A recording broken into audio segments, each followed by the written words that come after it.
like walk up or something. We're gonna do a board review. OUTLIER X. See what it's all about. Here, let me close the door.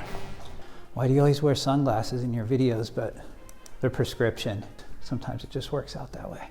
This is the 6'6" OUTLIER X, which is kind of the size that I gravitate towards most. It comes in a 6'3" and a 6'9". This board was shaped and designed by myself and Ryan Engle, pushing the boundaries sort of what that OUTLIER design is capable of. Watch your squeaky feet. When we glass them in Volan cloth, we sort of make the blank a little bit lighter because the Volan does have some weight. So I've been throwing the carbon fiber stringer in almost all my new boards. I'm really psyched on it. I mean, it's so clean, right? It looks so clean. The 6'6" is 42 liters. The 6'9" is 47 liters. The 6'3" is 39 liters. We'll just talk about the dims real quick. 16-inch nose, 21.5 wide, 15.5-inch tail. So super user-friendly. The reason I wanted to do it so bad is because back when I was a high-performance longboard surfer, I learned everything I ever needed to know about turning from a 2+1 setup. I wanted a board that drove like that. I could sort of apply those fundamentals that I learned when I was younger to the appropriate size board.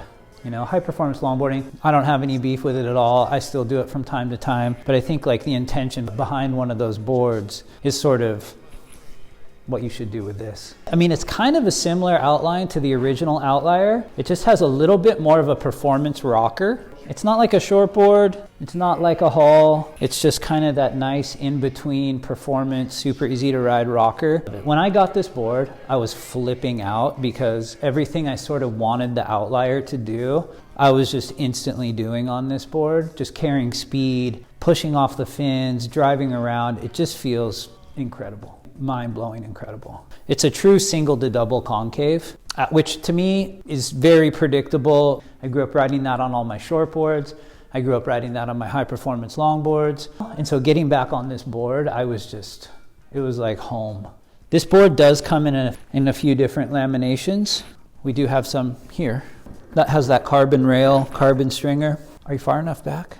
When you add carbon, it definitely changes the way it flexes. Mainly in the rebound. This one will rebound and spring a little bit slower. This one will rebound and spring a little bit quicker. This one I think might be a little bit better for like a good shortboard surfer, where this one would feel maybe a little bit better for somebody coming off of the original OUTLIER.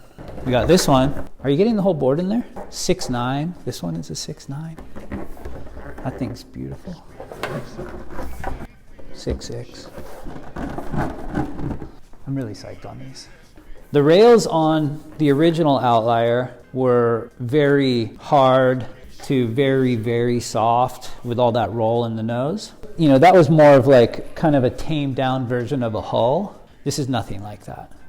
This is a true sort of performance down-railed modern shortboard rail. Do contemporary things that the original version of the OUTLIER just isn't capable of doing, which is cool if that's your thing and you're cruisy. That board's great. If you want a little bit more out of your surfboard, this one is definitely gonna elevate the game. Now, I'm gonna show you guys what fins I choose to ride in this thing. Even when I link fins into like, oh, go to the bio and you can see what fins to ride, people still ask me. I'm gonna show you, because you gotta know. We'll just sort of, do we have a FCS key?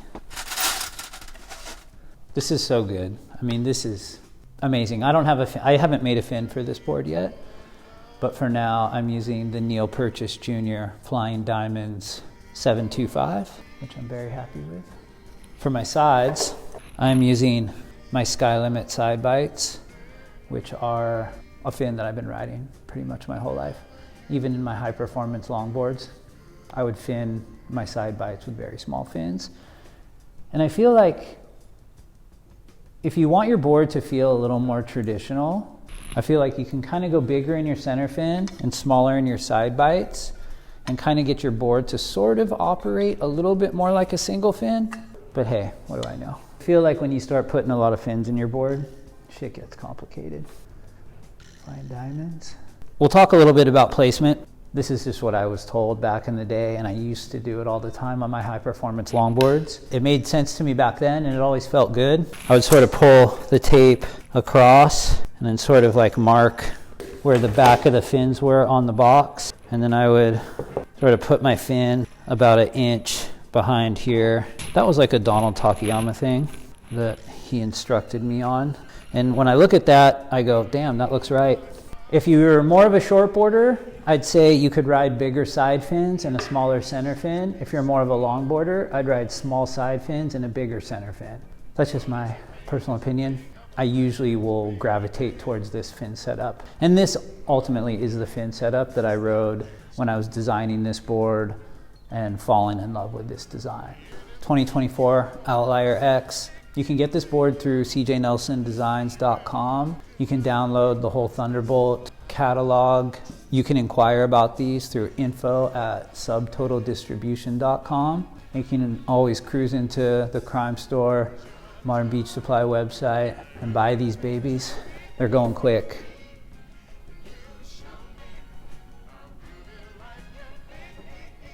OUTLIER X.